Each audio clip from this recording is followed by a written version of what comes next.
Hi dears, എല്ലാവർക്കും KP ടേസ്റ്റിൻ്റെ മറ്റൊരു വീഡിയോയിലേക്ക് സ്വാഗതം.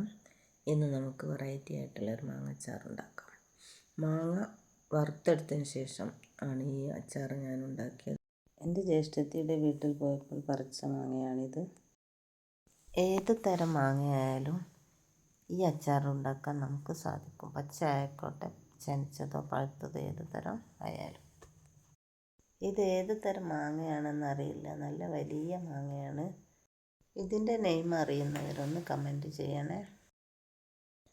ഇതിൻ്റെ തൊലിയൊക്കെ കളഞ്ഞു. ഇനി നമുക്കിത് നീളത്തിൽ ഒന്ന് അരിഞ്ഞെടുക്കാം. ഈ ഷേപ്പിലാണ് ഞാൻ ഇന്നിവിടെ അരിയുന്നത്. മാങ്ങച്ചാറിൻ്റെ 2 വീഡിയോ ഞാൻ മുമ്പ് ചെയ്തിട്ടുണ്ട്, എല്ലാവരും അതൊന്ന് കണ്ടു നോക്കണേ.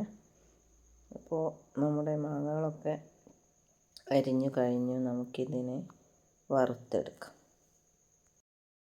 ഒരു പാൻ അടുപ്പത്ത് വെച്ചിട്ടുണ്ട്. നമുക്കിതിലേക്ക് കുറച്ച് വെളിച്ചെണ്ണ ഒഴിക്കാം. വറുത്തെടുക്കാൻ ഞാനിവിടെ വെളിച്ചെണ്ണയാണ് ഉപയോഗിക്കുന്നത്. അച്ചാറുണ്ടാക്കാൻ നമുക്ക് നല്ലെണ്ണ ഉപയോഗിക്കാം. എല്ലാം ചട്ടിയിലിട്ട് നമുക്കിതൊന്ന് പതുക്കെ ഇളക്കിയെടുക്കാം. കുറച്ച് കുഴഞ്ഞ പരുവത്തിലാണ് ഞാനിന്നിവിടെ ഈ അച്ചാറുണ്ടാക്കുന്നത്. ഈ മാങ്ങ കഷ്ണങ്ങൾ മൊരിയണമെന്നില്ല, നമുക്കൊന്ന് ജസ്റ്റ് വറുത്തെടുത്താൽ മാത്രം മതിയാവും. എല്ലാം വറുത്തെടുത്ത് കഴിഞ്ഞു.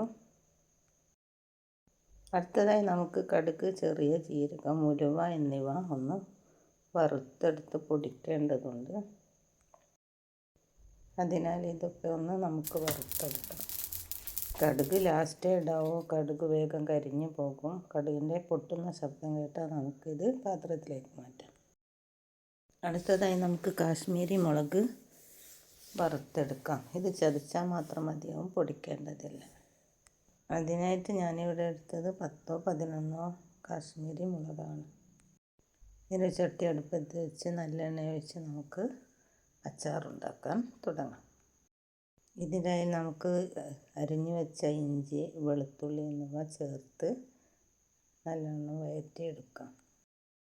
ഇതിൻ്റെ പച്ചച്ചുവ മാറിയതിന് ശേഷം നമുക്ക് അരിഞ്ഞു വെച്ച നമ്മുടെ മാങ്ങ കഷ്ണങ്ങൾ ചേർക്കാം. ഇതിലേക്ക് നാം കാശ്മീരി മുളക് ചതച്ചതും പൊടിച്ചു വെച്ച കടുക്, ഉലുവ, ജീരകം എന്നിവയും ചേർത്ത് നമുക്കൊന്ന് ഇളക്കി നോക്കാം. വീഡിയോ ഇഷ്ടമായെങ്കിൽ ലൈക്ക് ചെയ്യാനും ഷെയർ ചെയ്യാനും മറക്കരുത്. കൂടാതെ സബ്സ്ക്രൈബ് ചെയ്യാത്തവരായി ആരെങ്കിലും ഉണ്ടെങ്കിൽ ഇത് സബ്സ്ക്രൈബ് ചെയ്യാനും മറക്കരുത്. കുറച്ചുകൂടി ബാക്കി വന്ന കടുക്, ജീരകം, ഉലുവ പൊടിച്ചതും കൂടി ചേർത്ത് നമുക്കിതിലേക്ക് കുറച്ച് കായപ്പൊടി ചേർക്കാം.